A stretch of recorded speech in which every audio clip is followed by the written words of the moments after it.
Welcome to Texans Unfiltered. Here we go. A Houston football podcast for your Houston Texans.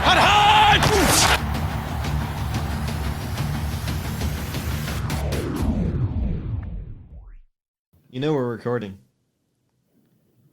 Are we recording now? We're recording. You want to try that again? Hey guys. You want to try that fine. again? Hi, Just guys. go with Welcome it. to Texans Unfiltered, a Houston football podcast for your Houston Texans. New stream tonight. New toys everywhere. New everything. So we are trying to step up our game. Sorry we took a week off last week. Had obviously, like, coming off a loss like that, we could have done a podcast. We could have gave you guys the instant reaction, tried to garner clicks and get you guys to drive up our plays, but that's just not what we do. We're not like that. I really wanted to rewatch the game, even though it was hard to do. And we really wanted to really just kind of let our emotions go and then react instead of us firing off hot takes throughout, which is just that's just not what we do. You guys know that. And so we wanted to come through and have a honest conversation about kind of the state of the franchise, expectations for the offseason, recap the game to an extent. We're not going to probably go X's and O's and talk too much about the schemes and things like that. We'll probably talk more about just the game and how it turned out. And then we'll just talk through the rest of the stuff that's going on with the Texans right now. John, what up? Hey, I don't want to talk about the game. Well, we're I here. really don't want to talk about the game. Well, we're here, John, and we're to? going to talk about it. Yep. I mean, So where do you want to start? it was fun for a quarter. I mean, that was the most fun I've ever had watching a Texans game in a quarter. I don't know if I've ever had as much joy as I've ever had watching a Texans game. It was almost as if, like, everything I said up to that point about, like, this needs to happen, the luck, and, like, all those things that I laid out. And then the night before, the Titans win. So you're just like, and then boom, 24. Whew, you're like, Jesus, like this really could happen. And yet, while, yes, everybody was excited at our watch party, John and I kept looking at each other like, we don't feel it yet. We just don't feel it. And, obviously we saw what happened, and, this team, there's a lot of blame, and we'll get to the Bill O'Brien aspect of this, because I think that's a real conversation that needs to be had. And I think the best part about me and John having that conversation is the fact that we're on two different sides of the spectrum, but we both have actual, like, reasons for it, and we aren't just saying it because we lost a game, which we see a lot of exchanges about fire Bill O'Brien. No, don't fire Bill O'Brien. Fire Bill O'Brien. He sucks. He's got all the power. He's a blood-sucking leech and all these other things. So we'll get to that conversation. But John, I think with the game and how it happened, you can definitely point to the offense, right? Definitely played a part. You have to put up points, even though you have 24. You still have to put up points. But that defense was, that was the worst defense in the league that showed up in the second quarter. I mean, there was no excuse for, whether it's a lack of pass rush or whatever. A lot of it had to do with the scheme and the plan of attack for this defense. A very complacent defense that didn't want to mix anything up and wanted to go with the same look every time. And at the end of the second quarter, it's 28-24. Yeah, I mean, the special teams plays, both of them, really didn't do them any favors.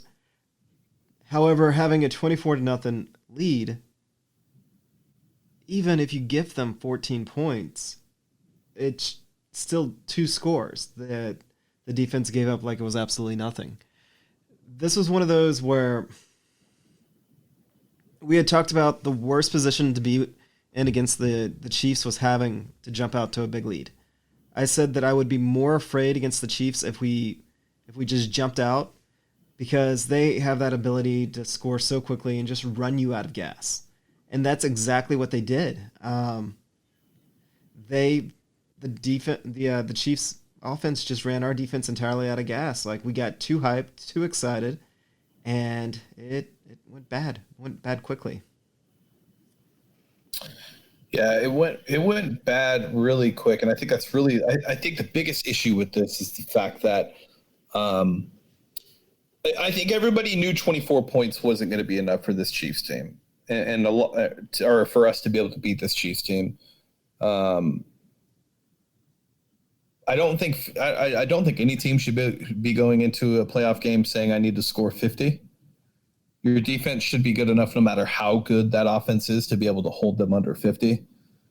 But at especially the same time, to be a playoff team, to be a playoff caliber defense. That's what I'm saying. And that was I can't.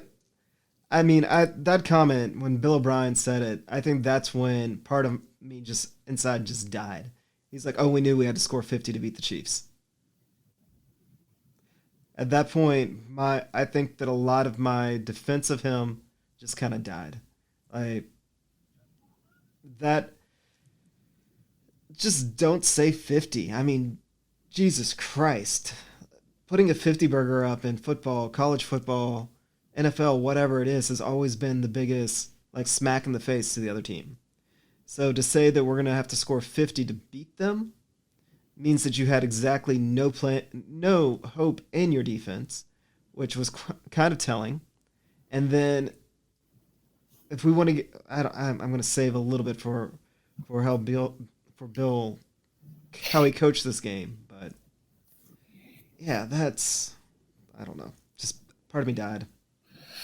Well, so I say that because you should never go into a playoff game, no matter what, saying that you have to score 50 points. And like I said, and there's some, the Chiefs may be one of the best offensive teams in the history of the NFL. It may not show it's not the greatest show on turf, but from a consistent basis year to year, it'd be interesting to see where the Chiefs stack up consistently on offense compared to other teams that had high octane offenses. But to go into it thinking that you have to score 50 and you haven't done that all year, it's a problem. But at the same time, when you have a 24-point lead, no matter what the outcome of the game is, it should never be lose by 20. Right. Oh, definitely. And that's really where I think the biggest problem is the fact that you were up 24, but yet you still lost by 20. They were still able to cover the spread, and it was how you lost. It was Lonnie Johnson on Kelce the entire game, which I honestly thought was going to be a good plan. Lonnie in our first matchup matched up extremely well with Kelce, but then I didn't take into account the fact that Lonnie Johnson hasn't played in 5 weeks, and now we're asking him to cover the best tight end in the league.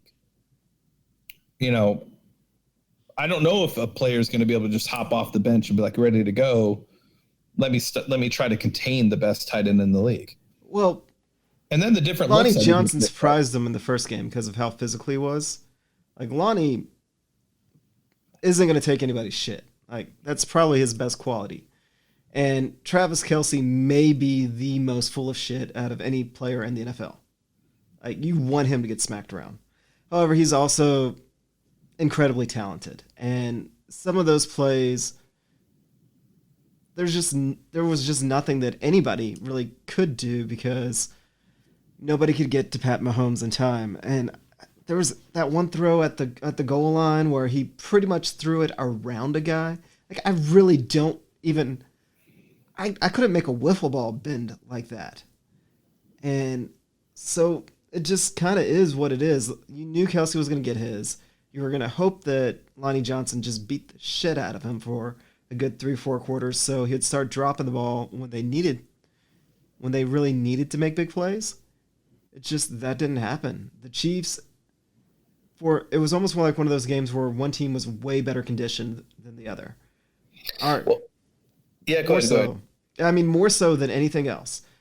The Chiefs gained momentum, gained steam the entire game. We came out, jumped out to a huge lead, and as soon as we surrendered that lead, all the fight in the Texans was gone. All of it. You know, we'll get to Anthony Weaver later as we talk about the changes, but one of the things that frustrates me the most about this defense, and it was happening all year, was the continuous loss of the fundamentals. Being in the right spot, wrapping up and tackling, just the fundamentals of playing defense. And in this game, if you would just tighten up those fundamentals, this game would have been different. But that just wasn't the case. And there were so many things that were happening where I'm like, why are there three guys? Why is Kelce in the middle? And then there's a guy here, and a guy here, but none of them think it's a good idea to get in front of him. Yeah. There was one point where he split six defenders.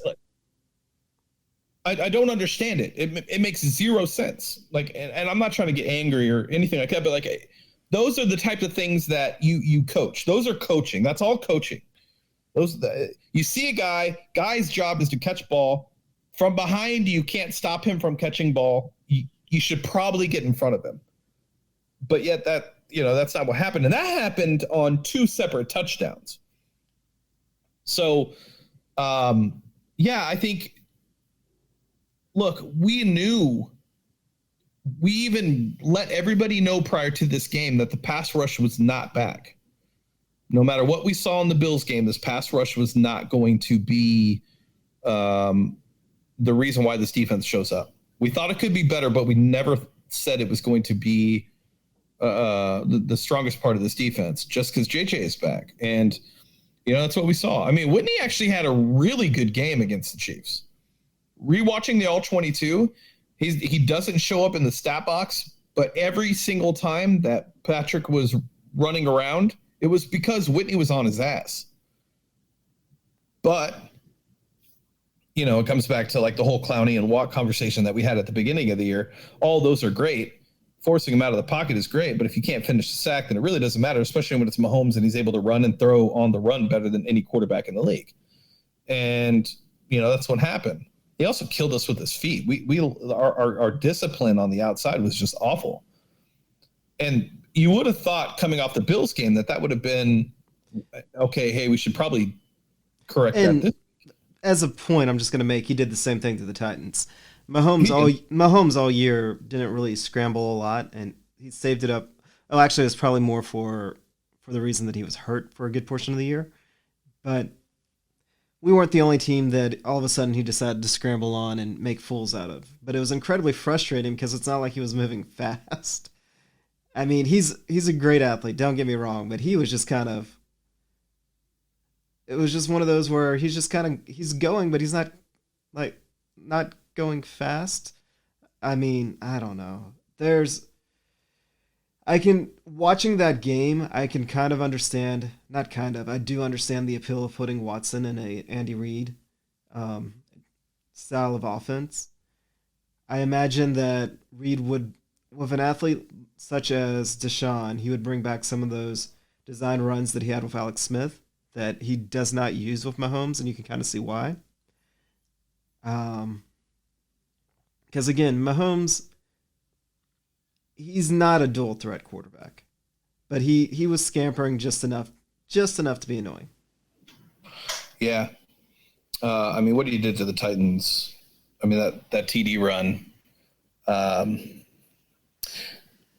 don't want to get on a tangent, but if that guy would have just wrapped up and brought him to the ground, they would have kicked a field goal there because there was only 11 seconds left. They would have taken another shot, but they could have potentially stopped him from scoring and kicked a field goal. But definitely. We're not in the podcast, so we'll let Buck Reesing discuss that. But I think just my biggest takeaway, and we'll get to the offense, but my biggest takeaway from the game was just the fact that this defense didn't look prepared.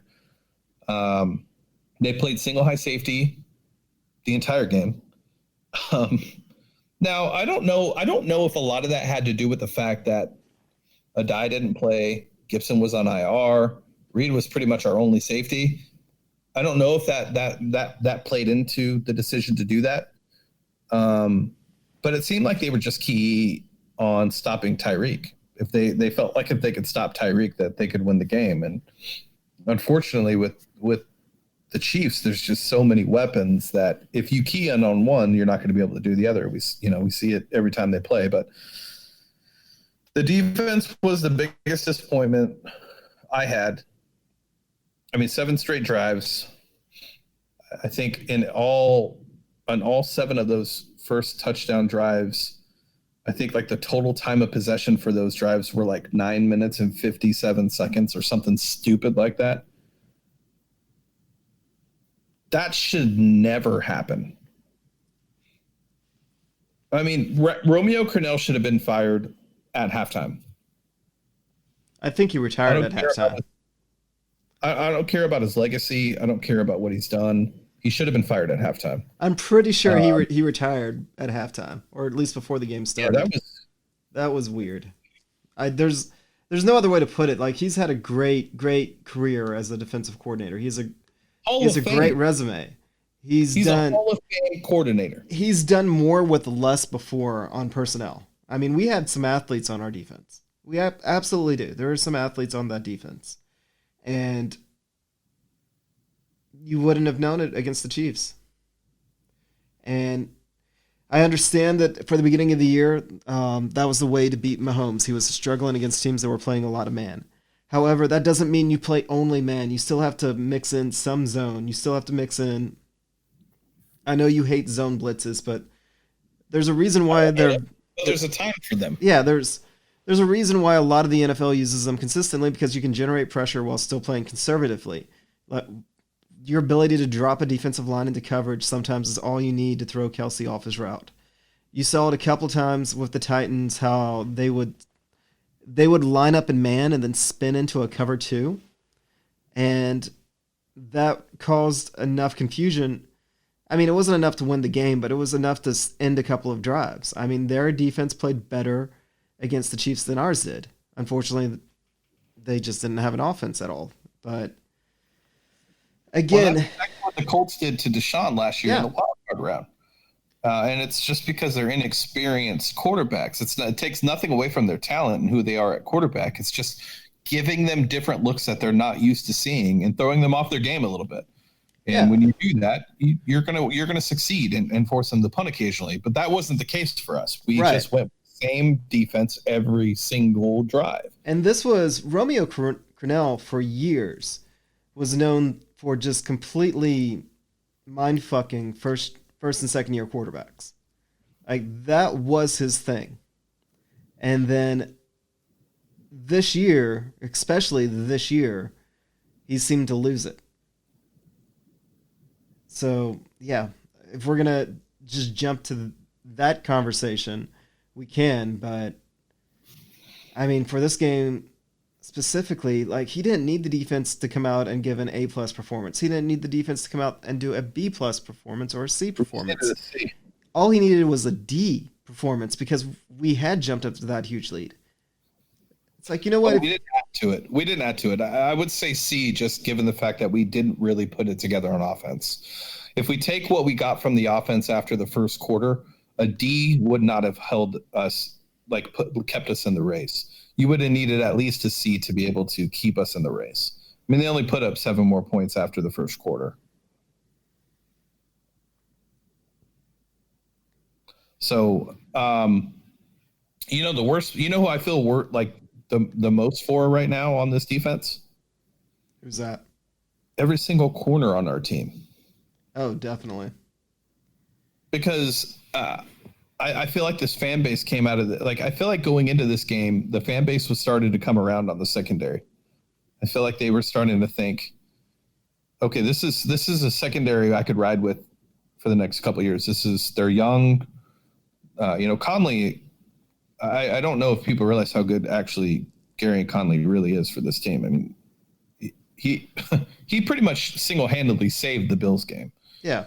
And then Roby has been great. And then, I know Hargreaves has had, some mix-ups here and there, but from an effort perspective, considering that's what he was cut for, I can't say that I've seen a lack of effort from Vernon Hargreaves. So the team should feel good about that. But the fact that Mahomes had like 6 to 7 seconds to stand in the pocket and do whatever he wanted to do, those corners, there's nothing you can do. You could have 7 Darrelle Revises, and 7 seconds, Darrelle Revis is going to get caught on. It's just the way it works. Well, it was those scrambles when Mahomes would break contain. Right. Those, at that point, the corners are just, I mean, they're just fucked. They're SOL. And, you know, I'd seen a couple of times, it's like, you put Lonnie Johnson at the other safety, Justin Reed, safety, that works. And then you have Conley, Hargraves, and Roby. That's a good secondary. That's a secondary that can improve over the next couple of years. It's a good young one. I'm cool with that. And however, they're going to hear all off season and probably even half of next year how badly they got roasted by the Chiefs. The only thing that I will say that will probably be good about that performance for the Chiefs is Roby isn't going to be able to go out there and ask for the contract that he would have been otherwise able to do so. I think that game did bring his value down a little bit. Because if he had left, if he had gone out there and they just completely shut down Tyreek Hill, if they had managed the Chiefs, even if we still ended up losing, I think Roby goes out there and gets probably a tier 2 cornerback contract, so probably about, I don't know, 15 to 16 million a year. And now I think that's probably going to drop down to about 13 to 14, which is probably a good thing for us. Because, I mean, here's the truth. In the NFL, everybody kind of always remembers your last game played, and that kind of shapes the narrative on you for the rest of the season. Or the rest of the offseason. Yeah, I mean, we don't have a long time because March is just right around the corner when free agency starts. But, I mean, it looks like we're moving on from Reader. And if that's the case, then there should be no reason we can't re-sign Roby. But at the same time, I think another part that we need to take into consideration is the fact that this defensive coordinator that we have now, and Anthony Weaver, is not Romeo Crennel. And his process is likely going to be quite a bit different from Romeo. Now, with that being said, if Romeo is still on the staff, and this is a Vrabel year where Romeo's letting him implement his defense, then, okay, we have some concerns. But given Anthony Weaver's past and coming up in the Rex Ryan defense, we should see a much more aggressive defense. And these corners that we have, their physical attributes and the way they play corner should fit the mentality of this defense moving forward. It's going to be interesting to see what type of defense that Anthony Weaver puts together. He's coming from Rex Ryan's school of thought, which is pressure, pressure, pressure. And you leave your corners kind of out there to kind of fend for themselves. So you have to have quality corners because they're gonna blitz, they're gonna throw a lot of people at you. So it will be interesting to see, especially I think that if we leave this group intact, they can do it. But like you said, when you have 4, 5, 6, 7 seconds to throw, anytime you have more than 3 seconds to throw, you can't ask anything out of the secondary. And when you break contain like that, I mean, we've seen it on our work in our favor hundreds of times already from Deshaun when he's able to bust loose and find receivers that otherwise wouldn't be open. Like, you can't judge the corners too harshly on this. Now, the problem that we got to figure out is how on earth are we going to pressure the quarterbacks? That's the biggest thing. And that's something we'll have to get into later in the season. This isn't the podcast for that, but we're going to have to figure that out. I mean, all in all, like with this game and kind of how it unfolded, you know, it sucked. It totally sucked. It was one of the hardest things I've ever had to deal with. It fucked up my whole week.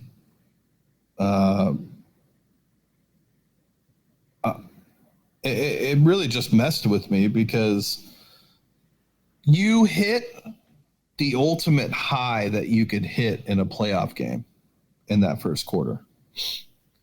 So because you hit the ultimate high, that come down was so fast and so hard on your emotions and your mental capacity that as a fan, there's only one way to go at that point. It's all the way to the right and crazy. There's nowhere else for you to go. You can't be logical about it because all that goes out the window when you give up a 24-point lead in literally a quarter. So it sucked. But I don't look at this team and I don't look at this organization, even everything that's happening right now. I don't look at this organization and I think to myself, we're going nowhere and we're going nowhere fast. I just don't feel that way. And I think once all these things start to they get everything figured out and Casario's here and everything else starts to happen, I think we'll all feel a little bit better. But I mean, it just sucks. It sucks, but it's over. And the season is over and it happens. And nobody expected us to win the game anyway. So we should have went in with the expectations that was going to be the case. I still think that we match up really well with this team. I think any other defensive coordinator, we would have won that game. And I mean, any other defensive coordinator. Romeo called an awful game.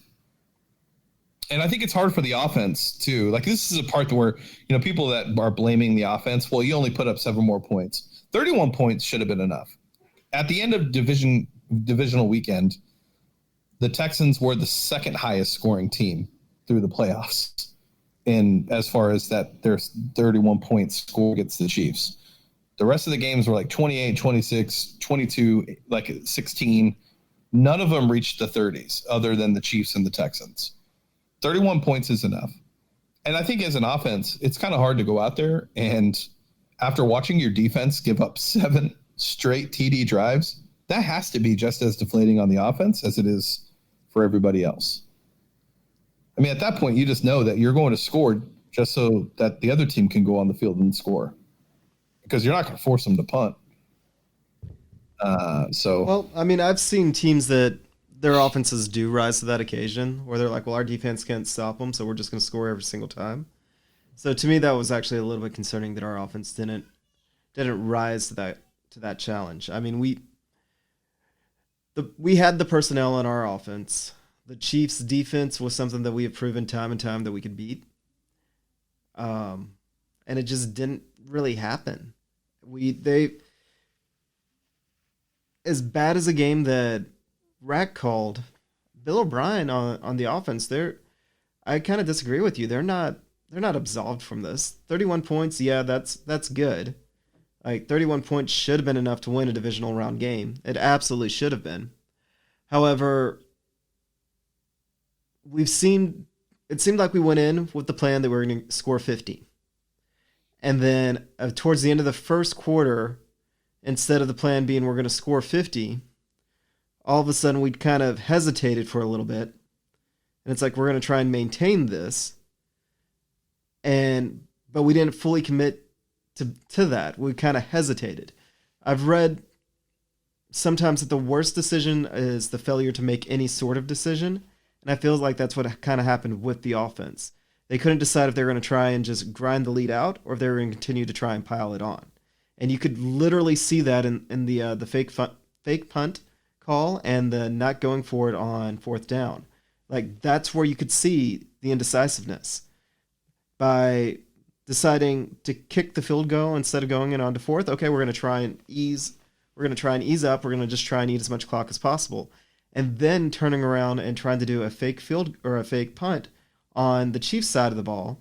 It's like, okay, so now we're back to trying to score 50. That is literally indecisive. John, but there's a part that you're missing on both of those. The 4th and 1, he had a play call in and the offense was on the field. it wasn't executed by the offense, and the time and the what I always forget what that damn is. It the play clock? The play clock. The play clock was down to 5 seconds, and nothing happened. They had to waste a timeout. I think at that point he was like, okay. And this is where I was thinking, like, it's 4th and 1. You were gonna go for it. The offense didn't go out and execute the play, so you had to call a timeout. You can either call a timeout and get 3 points, where you have all the momentum right now, or 2, you could go for it and not get it, and then the momentum shifts at that moment. Well, going for the field goal shifted the momentum. Agreed. We definitely saw it there. I think either way it wouldn't have mattered unless you get it, right? Like, I think there's 3 scenarios. Like, no matter what happens outside of converting on that 4th and 1, the momentum would have swung. And I think from his perspective, he's like, I already called the timeout. If I call a timeout and we don't get it, then I lose. I'm losing both scenarios. And I think going for it was actually, like, kicking the field goal was actually right at the time. Oh, I completely disagree. He had it right when he was going for it. He should have gone for it. I said that as soon as I sat down once they kicked the field goal, I'm like, they should have gone for it. Again, you have the lead. You've got them pinned back. If you don't get it, your defense is still coming out there on fire. But when you just go and get a field goal at that point, it's just kind of like, meh. It's not necessarily that you lose the momentum, but you lose the fire. I mean, it's okay to turn the ball over on downs and let them get a big stop because they're so deep in their territory.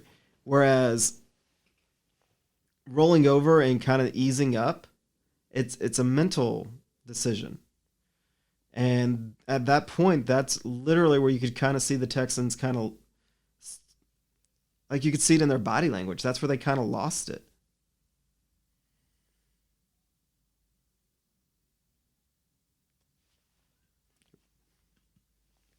I think originally when it goes to those decisions, I think, like, when you're putting the play call in to go for it and then it's not executed, I think the momentum of being able to go for it and pick it up, I think from an offensive aspect, you're thinking, like, okay, time's already gone on.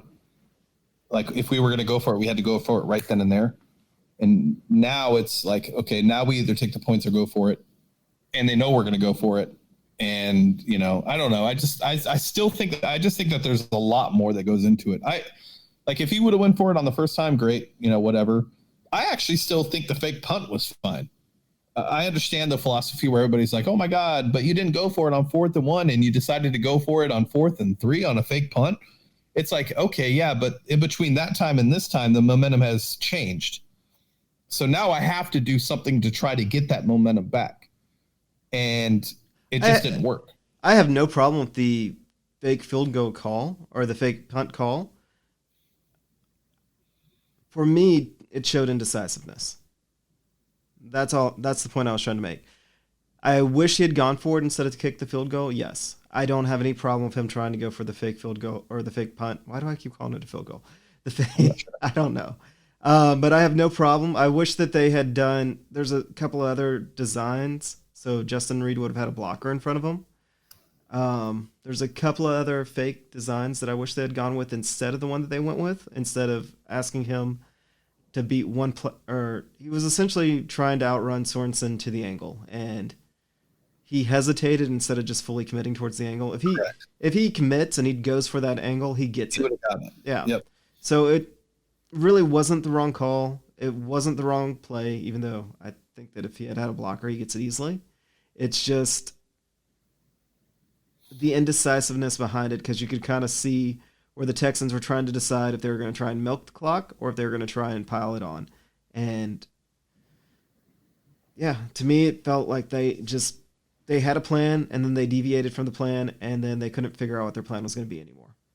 Because there was others after the punt that kind of led to that. There was other play calls where he would run the ball and then he wouldn't run the ball, and then he would just very, very conservative on the passing. And it was, if the game wasn't so painful for me to watch again, we'll probably actually have a full breakdown of this game probably about midway through the offseason when it's not still so fresh because again, it was the highest of the highs, man. And then that come down was so painful. And to go out there and actually chart everything that I'm talking about right now instead of just that's gonna be painful to do. But you could see it in the play calling that he got indecisive for about a quarter where he couldn't figure out what he was trying to do. And that's when the Chiefs got back into it, and then they went into oh shit panic mode, and they just couldn't turn it back on. Yeah, no, I think one of the things that I don't think gets talked about enough when it came to this game and kind of exactly what you're talking about in the indecisiveness of Bill O'Brien with the play calls was really more of the fact that I think having a big lead in the regular season is one thing. I think having a big lead in the playoffs is a completely other. And while Bill O'Brien this year has shown that he's capable of putting together a game plan to beat the teams that we haven't been able to beat in the past, I feel like this is just another experience thing for Bill O'Brien. Okay, we had a lead. I probably could have milked the clock more, which is I definitely think that's what he should have done. I would have much rather seen him run the ball, especially when you see that against this defense, you can run the ball. Chris Jones was out. Like, there was no reason for us to not run the ball and continue to try to just gain momentum while running. They could have gone to a borderline option game with rotating between Deshaun, Duke, and Carlos Hyde and just attack the Chiefs that way, still aggressively running the ball. You know, you just watch the 49ers do it. I mean, again, Shanahan... Against a much better defense. Yeah. Again, Kyle Shanahan is a hell of a play caller. He really is. But there's ways that you can attack another team aggressively running the ball. And we've shown at times, and this is the part that is the most frustrating thing about Bill O'Brien, he has shown the ability to come up with absolutely creative game plans, with creating running packages, with creative packages that take advantage of Deshaun's athleticism. And the time that he could have pulled out a half dozen plays that we have ran successfully this year, he didn't. Yeah. And he just didn't, and I don't understand why he didn't. And I know the thought process behind it is his preferred style of offense is Deshaun is essentially an offensive coordinator on the field. That Deshaun can go out there, see what needs to be done, and attack it. But I love Deshaun. However, that is too much responsibility for a third-year player. I agree. And... really a second-year player. Right, really a second-year player. I mean, he's had 3 years to study tape, but it's not even knowledge, because I think Deshaun knows sometimes, and this is why I think sometimes he kind of gets in his own head. It's that humble aggressiveness that you have to kind of balance. There is times where Deshaun's biggest shortcoming is he does not care what the other defense is going to do. He thinks he's going to do better. I've said this 100 times. I'll probably say it on every podcast, but that is Deshaun's weakness. At times, you do need a coach telling Deshaun, here's the script, you're going to go out here and do these things. Because Deshaun, as an athlete, can do it. Deshaun, as being the coach on the field, he's not quite there yet. In 4 or 5 years, I think that he'll be able to do...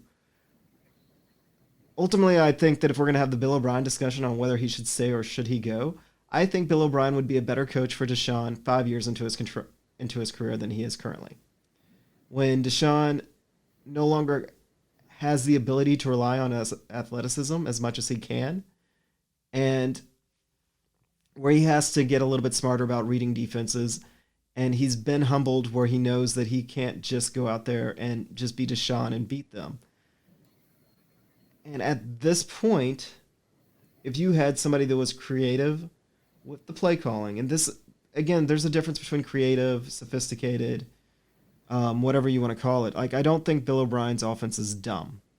And I don't think that it's too difficult for Deshaun to grasp. I'm not saying either one of those things. What I'm saying is the style of offense that it is doesn't take advantage of the type of athlete that Deshaun is currently. And the frustrating part about that is Bill O'Brien knows, because he's put plays in that has done everything that we've asked. He has put in packages and game plans that are up there with some of the best called games over the past 5 years. He really has. When they brought in all those Clemson plays in Deshaun's rookie year, And some of those packages, again, they wouldn't have a long-term effect. Like, they wouldn't have lasted a long time in the NFL. The NFL probably would have already figured them out 3 years in. Yes, he would have put Deshaun probably at more risk for getting hurt to do it, but those plays were borderline unstoppable. And he stopped. And when he could have pulled some of those tricks out of his bag, again, if he had pulled more of those out against the Chiefs, do anything, win or go home. And he didn't. He's still stuck to this idea that Deshaun is as mature as a 28, 29, 31-year-old Tom Brady, when Deshaun's not there yet. He's a way better athlete, so maybe we should take that athleticism and use it. And the sad part is, and it's probably also one of his greatest things, he also hasn't been humbled enough by the NFL quite yet. Well, so to kind of answer all of that, excuse me. I think with to touch on that last part, I think the humbling aspect, I think all comes in time. Like, when it comes to Bill O'Brien's tenure as the Houston Texans head coach, I've actually learned to divide it between two eras. I have the pre-Deshaun Watson era, and then I have the Deshaun Watson era. I don't count anything that happened before Deshaun got here. And when I look at what he's done with Deshaun, yes, I understand from the expected offense is the same as series of this year, all that. But then I also look at like the things that he did do this year that made me feel much more confident going into this season that he took a step in the right direction. Beating the Chiefs. Season opener against the Saints, we were in it the entire game. We were actually leading through until the third quarter. Beating the Patriots. Beating the Colts on 4 days rest. Those types of games, to me, just signify that he actually is learning. But because those games were outweighed by the Broncos and the Ravens, and then also his past, I don't think people realize the fact that he actually has improved. And when he needs to improve, he does. And so to me, like when I look at a head coach and I think, okay, these are the areas he's getting better at, that makes me think, okay, next year there's another step he's going to take. I don't know what that step is, but I believe that there's another step he's going to take, and we just haven't seen it yet. So, and when you talk about a humbling aspect, losing from after being up 24-0, there's probably no more of a humbling experience as a head coach that you're going to experience other than that. And while it sucks, and from a fan's perspective, it's not okay, and I get it, it's not okay, but it happened. And we also know Bill O'Brien's not going to be fired this year. So in my mind, I already know that he's here. So I can either sit here and bitch about it. I can be upset about something that brings me joy and something I love and I want to talk about every day, right? And that I do a podcast for, and that I text John about, and we meet up. I could be pissed off for 3 hours every Sunday and just not enjoy any of it. Or I can just deal with the fact that, if anything, this is Bill O'Brien's last year here if he doesn't succeed. And I truly believe that. Whether it's Caserio or Cal McNair, it doesn't matter. If he does not win, I don't believe he'll be the head coach after next year. And I don't mean win a Super Bowl, but I mean like heavily go in. We're going to the AFC Championship. Maybe we make the Super Bowl, whatever it would be. And I think when I look at him in the Deshaun Watson era, I do see improvement. It may not be there statistically, but I see improvement. And I see that Deshaun is getting better. Entering the season, well, like through week 4, we kept talking about how it wasn't improving on picking up blitzes. And then towards the latter part of the season, we started to see that he was actually getting a lot better at picking up blitzes and recognizing those blitzes and diagnosing the defense. Now he needs to take that next step of anticipating his throws. I think Bill O'Brien's working on that with him. While I agree with you that, yes, ideally in Bill O'Brien's mind, it would be preferred for him to have Deshaun at 28-29. where he has the experience and he has the ability to run the offense at the highest level that Bill O'Brien wants. But I also think that Bill O'Brien understands that that's just not the case. And I think he's just trying to take him along slowly. But because we see Lamar Jackson and we see Patrick Mahomes, we automatically as fans get pissed off and think, why can't this happen to our quarterback? Because he is that good. He is on the level of Jackson and Mahomes. He really is. But because he's not doing what they're doing, we automatically assume that he's not developing and he's not becoming the quarterback that we think he should be. And we blame Bill O'Brien for that. And I just don't think that's the case.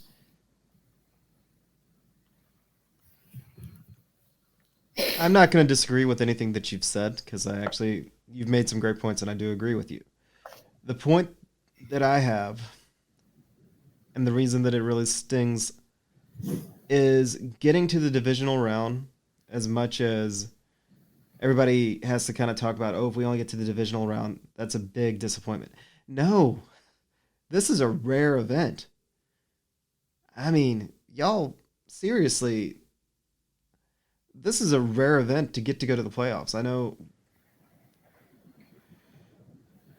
it's easy. It is really easy to forget that. Some teams go a decade or more without even playing in a wild card game. It's tough to sit there and watch the Titans go to the AFC Championship. The Jaguars have gone to the AFC Championship, and the Colts have gone to the AFC Championship. And the Texans haven't. I mean, for all of our division titles, we haven't been to the AFC Championship, and that's tough. And that's kind of also my point. When you have your chance, go out there and get it. And I think that Bill O'Brien had everything in front of him to go out there and get it. And I think that there was enough plays in his playbook, and I think that he's shown enough in his playbook that when he really reaches outside of it, he can game plan with the best of them. And when he needed to game plan, like really put together a stellar game plan, for whatever reason, he didn't. And that, to me, is what's frustrating. I think, in defense of Bill O'Brien, I think that he's actually putting together a great football foundation in Houston. Now, there's that tweet going around that since 2000, every Super Bowl coach has made it to the AFC Championship within 4 years. And the only two that hadn't, on their fourth year, actually won the Super Bowl. So based on that, it's not going to happen with Bill O'Brien. Okay, fair enough. It may not happen with Bill O'Brien, but I think that he's going to put enough pieces in place that the next guy could. And I'm just beginning to think that we're getting closer to to the next guy. You look at the moves that he's made, you look at the players that he's brought in, he's actually doing a pretty good job. Now, I think that Rick Smith was better at identifying stars than Bill O'Brien. However, Bill O'Brien has been a lot better at finding those role players that we never had. And we're getting to a point where you're starting to see guys year in, year out graduate from the practice squad and start to contribute to the team. This isn't like the one or two undrafted free agents that come out of nowhere that Rick Smith would find every other year. This is guys that are developed into solid role players that get second contracts. And once you start to see those things, that shows that a team is kind of stabilizing and kind of maturing. However, I really do believe Bill O'Brien may be better as a football executive, guiding the franchise, but not actually coaching it. And if you take a look at or take a listen to some of our podcasts, some of the things that we've hit on, where Bill O'Brien has been able to pull these game plans, these just wonderful game plans. He's done it before. But then you take what Lance Zierlein said, who's usually pretty connected in Houston. Him and Jason Braddock both. Whenever they say something that pisses you off, you don't want to believe it. And then enough stuff comes out afterwards that you're like, damn it, they were right. So him saying that the changes and that Bill O'Brien, it's not so much that I think that James is right that he's not making these drastic adjustments to the game plan, but the fact that he is doing them after the walkthroughs because he's so busy is more of the concern because he has too much on his plate is more of a concern. And if he's almost seems to learn lessons a little too hard. In the beginning, he delegated too much out and he got burnt. So he's gone from delegating too much out to trying to consolidate too much.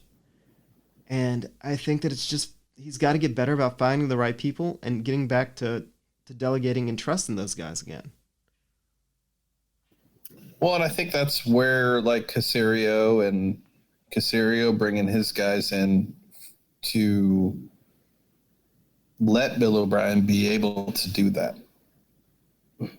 While at the end of the day, like I look at this season, most people look at this season as a failure.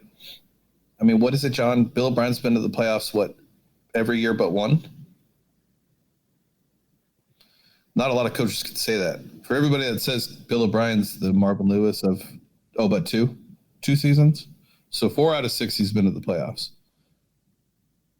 And everybody says like Bill O'Brien's the Marvin Lewis for the Texans. Marvin Lewis never. That's not a bad thing though. Like the Bengals were a hot mess. The Bengals playoffs. Yeah, Bengals. So that doesn't matter. Marvin Lewis never got to. Never. We beat Marvin Lewis in the playoffs. No, we didn't. Yeah, we did. Cincinnati Bengals. No, we didn't. Marvin Lewis. No, we didn't. The Watt pick 6 was against the Marvin Lewis coach team. I'm looking it up right now. I'm sure of that. Okay, I'm sorry. Never won a playoff game. Okay, there we go. That's what I thought you were trying to say. There we go. But 4 out of 6 seasons, Bill O'Brien has won a total of 3. And Marvin Lewis was in Cincinnati for like 10 years.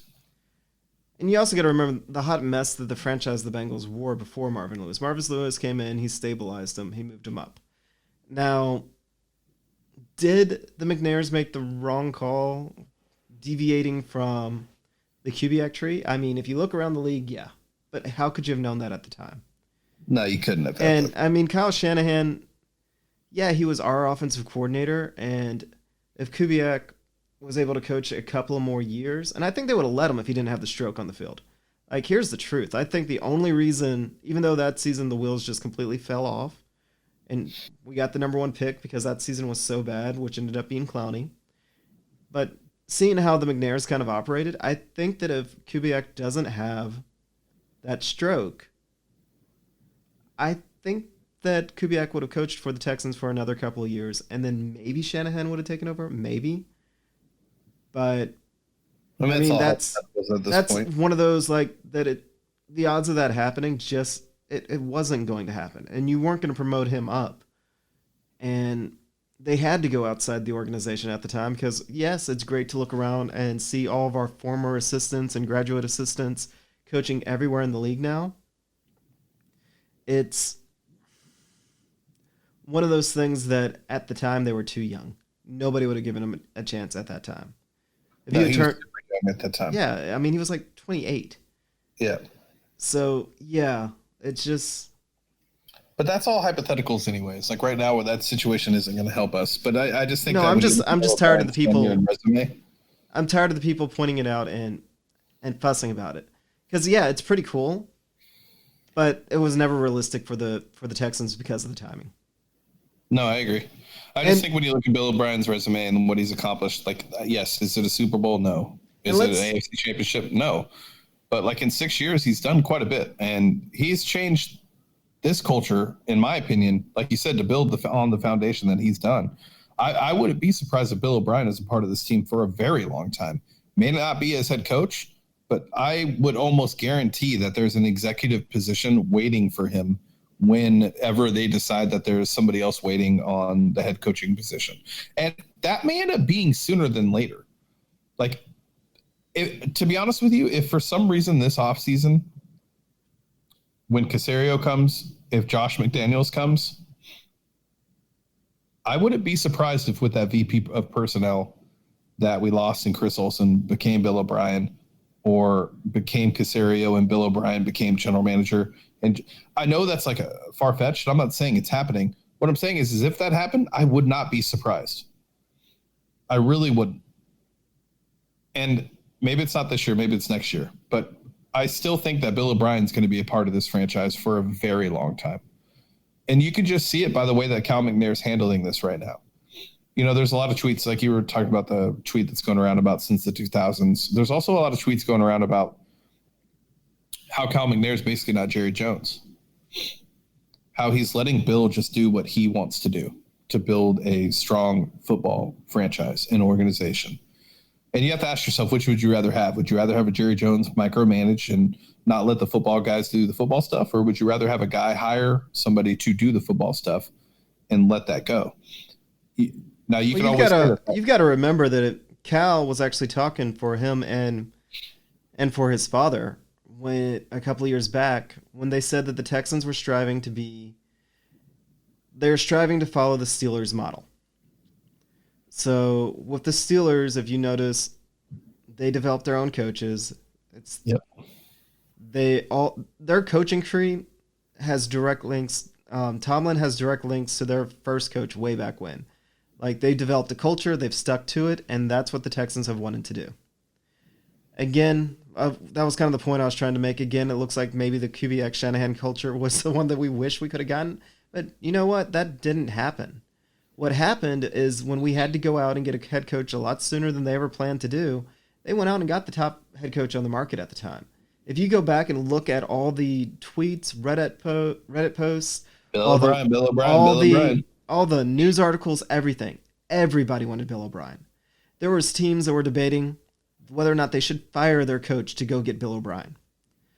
The McNairs put up the full court press on him. They got him. They got the guy that everybody else wanted. He was the coach in demand. There's a reason why 2 years in, when we didn't have a quarterback and there was rumors going around that Bill O'Brien might be fired, that there was teams hoping he would be fired.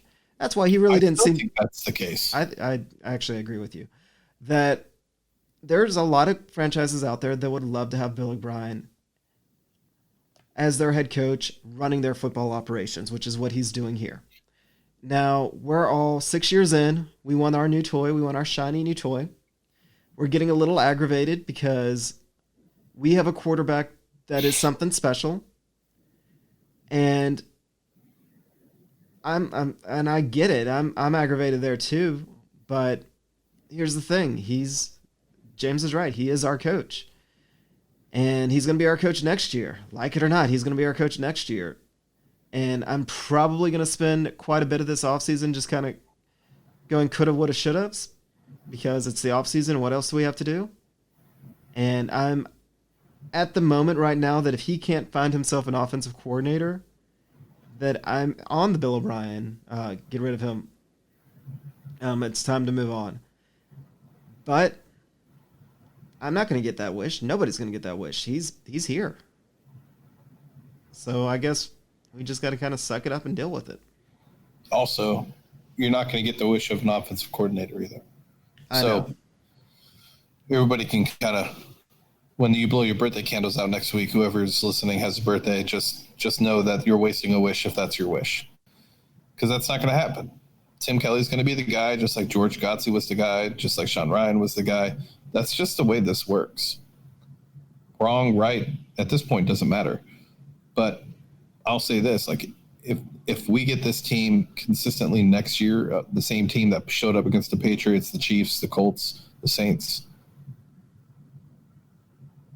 is there really that much to complain about? So, all right, let's get to some of the moves that are happening right now. So Romeo Crennel was relieved of his defensive coordinator duties. It's not clear as to what his role will be with the team, if there will be a role for him on this team as of right now. I would expect him to be on the team at some capacity. So maybe a defensive assistant or assistant head coach, whatever it was that he did during the variable time. But Anthony Weaver has been promoted to defensive coordinator of the Houston Texans. Well, I'm actually for excited. everybody that's ready to, we're going to have to fuss about Rack a little bit more. Because remember, he's supposedly going to be doing the same thing that he did when Vrabel took over as defensive coordinator. When that happened, he was the guy that was in charge of timeouts. He was the guy in charge of challenges. He was the one that was in charge of clock management and all those little things. So be prepared. Be prepared. Yeah, I mean Anthony Weaver. I like Anthony Weaver. I from what I hear, Seth Payne put out a really, really good tweet. Actually, let me see if I can find it because it's actually really, really good. And it really kind of explains his thought process on the stuff that happened with Anthony Weaver. All right, here we go. He says, I'm very excited about my old teammate Anthony Weaver as DC of the Texans. As a player, he really had a grasp of defensive philosophy. Used to love hearing him talk about the way Rex Ryan ran the Ravens defense. 2, there is zero BS with this guy, and players respect that. 3, he cares very much about teaching technique. You'd be surprised how many DC's defensive coordinators do not. One reason Patriots defense gets better over the course of the season is that they focus solely on technique. If any of those things are true, now if all of those things are true, I feel better about the defense already. And Anthony Weaver's been with Bill O'Brien. I think it's kind of his time to shine. I'm glad, to get a different looking defense. Like Romeo has his philosophy and what he does. It's nice to see a change in philosophy potentially with Anthony Weaver, which is what excites me the most. I'm a big fan of a Rex Ryan defense. I love how aggressive they are. They always seem to be very technically sound. And if that's the case, then I think this team is poised to have a bounce back year. Now, when I say bounce back year, I mean, 18, 19, 20, because they don't have the ability to add too much to this defense. But I think just a change alone will be good for this team. Yeah, Weaver's exciting. He's, again, Rex Ryan school of thought. Hopefully it was early years Rex Ryan, not the last couple of years when Ryan got conservative. But if it's that Rex Ryan, ultra aggressive, I'm all for it. We have been begging, pleading, crying just about weekly for more aggression from our defense. So hopefully we'll get it. Weaver's a former player. Lots of times that tends to work out in a good way. So we'll see. Yeah, it was, from what I remember, I could have sworn it was the New York Jets, Rex Ryan. Well, he actually played for him on the Ravens. He coached with them. For him on the Ravens, he was like a quality Jets. control coach on the defense for the Jets, but he played for him when he was with the Ravens. Yeah, he was actually the assistant defensive line coach for the Jets. So that's great. Fresh blood, fresh philosophy. I don't think people realize how important a fresh voice actually is when it comes to coaching. Hearing the same thing all the time, hearing the same mottos and slogans and approach the same all the time, every day, the same thing becomes very boring, becomes very bland. I think when you hear a different voice and different things and different teachings, people's ears tend to perk up and they listen. So, I mean, I'm happy about it. I don't know if it's going to be a great decision. We'll find out, but it's better than Romeo running the defense moving forward. And for me, that's enough to make me feel better. And to support James's point earlier, everybody just wants a shiny new toy. Well, you got your shiny new toy. I mean, he's a new defensive coordinator, brand new. Yes, he's in-house, but he's not the same coaching tree. He's not a Patriots coach. So brand new, shiny new toy. Should be a brand new philosophy. Should be interesting to see. Yeah. All right. The other exit, which I think me and you will probably have more of a problem with, is just John Pagano leaving.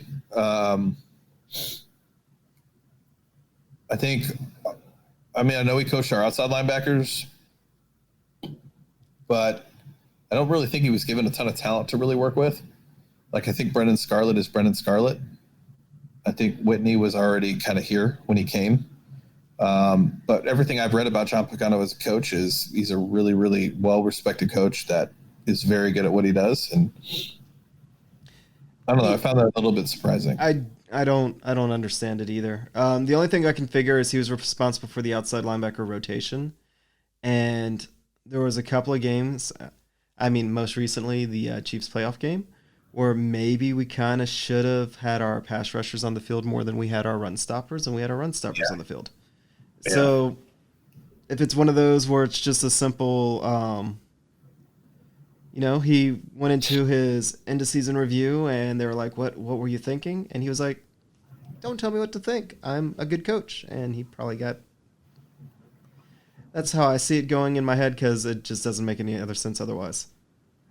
Yeah, so it'll be interesting to see who moves into that spot. If I had to guess, it would either be Brian Cushing or Akeem Dent. I'm assuming Brian Cushing, because Bill O'Brien loves Brian Cushing. So Bill O'Brien could easily probably had dinner with like Brian Cushing and his wife on Saturday night and was like, "Hey, I know you've never done outside linebacker. I know it's a totally different Two games. He played it for 2 games. Right. So I know it's a whole new position that you've never really played and you don't understand the technique fully. But here's what I'm thinking: you should be our outside linebacker coach." And Cush is probably like, I just tell him to hit people, man. Just hit people. Yeah. So we'll see. That'll be interesting to watch. All right. And then the other exit from the building. This is the one that kind of has everybody up in arms. I don't know if it should be as an up in arms as what people think. The only reason I think it should be is just how long he's been with the organization, and that's Chris Olsen. Chris Olsen, for people who don't know, was basically our cap guy. He was the one that would structure contracts and sign free agents.